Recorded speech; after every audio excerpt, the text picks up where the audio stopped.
Sa amin pong pinakamamahal na tagapamahalang pangkalahatan, ang kapatid na Eduardo V. Manalo, sa pagsapit po ng inyong 15 taon ng pamamahala sa Iglesia ni Cristo sa buong mundo, na matagumpay, makapangyarihan at punong-puno ng pagmamahal at pagmamalasakit sa aming kapakanan, kami po ay nagpupuri at nagpapasalamat sa ating Panginoon Diyos.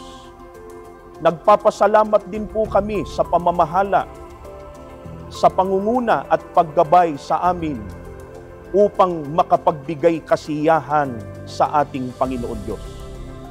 Mula po sa mga ministro at mga manggagawa, ay buong lugod pong bumabati sa inyo ng Happy